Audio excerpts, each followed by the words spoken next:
অনেক দিন আগের কথা, সবুজ বন এবং ঝকঝকে নদী দিয়ে ঘেরা এক রাজ্যে বাস করতেন এক দয়ালু রাজকুমারী টুম্পা। তার সোনালি চুল আর পান্নাসবুজ চোখ দেখে সবাই তাকে খুব ভালোবাস। তবে তাকে সত্যিই বিশেষ করে তুলেছিল তার সব প্রাণীর প্রতি সংবেদনা, ছোট হোক বা বড়। একদিন সকালে বনে বুনো ফুল তুলতে গিয়ে টুম্পা একটি হালকা হিস হিস শব্দ শুন। কৌতূহলবশত সে শব্দটি অনুসরণ করে একটি গুহার কাছে পৌঁছাল, যা আইভি লতার আড়ালে লুকানো ছিল। গুহার ভেতর দেওয়ালগুলো পান্না ও সোনার মতো ঝকমক করছিল, আর মাঝখানে শুয়েছিল এক বিশাল সাপ। তার ঝকঝকে আশ আর ধারালো হলুদ চোখ টুম্পাকে চমকে দিল। কে আমার গুহায় প্রবেশ করল?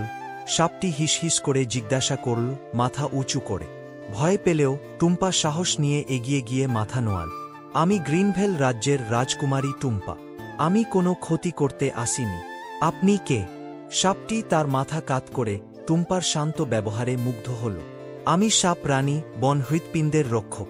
খুব কম মানুষই আমার সঙ্গে কথা বলার সাহস করে, কারণ তারা মনে করে আমি দুর্ভাগ্য বয়ে আনি। তুমি কেন ভয় পাচ্ছ না? ভয় আমাদের মধ্যে দূরত্ব সৃষ্টি করে, টুম্পা মৃদু হেসে বল। প্রত্যেক প্রাণীরই একটি গল্প থাকে, আর আমি আপনারটি জানতে চাই। সাপ রানীর চোখ নরম হল। সে সুন্দর ভঙ্গিতে নিজেকে কুণ্ডলী করল এবং তার কাহিনী শুরু করল।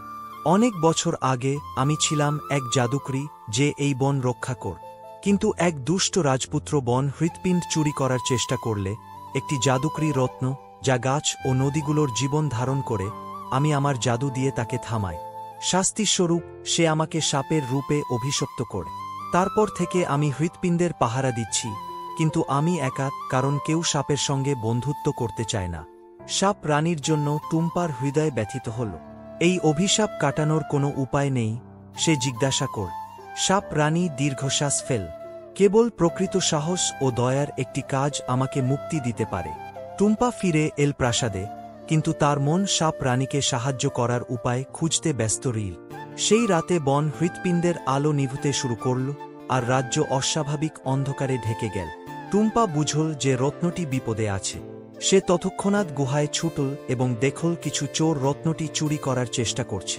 কোনো দ্বিধা না করে টুম্পা রত্নের সামনে দাঁড়িয়ে গেল। থামো, সে জোরে বল। এই বন ও আমাদের রাজ্য এই হৃৎপিণ্ডের উপর নির্ভরশীল।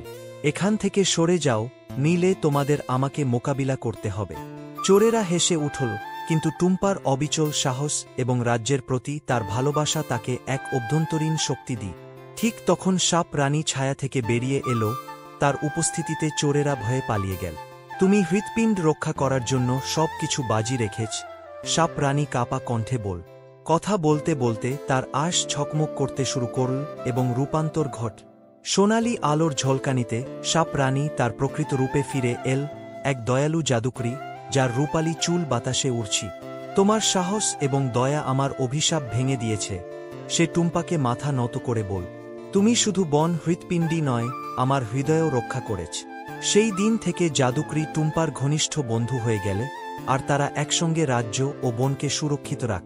টুম্পার সাহস একটি কিংবদন্তি হয়ে উঠল, যা সবাইকে মনে করিয়ে দিল যে দয়া এবং সাহস সবচেয়ে শক্তিশালী অভিশাপও ভাঙতে পারে। এভাবেই তারা সুখে শান্তিতে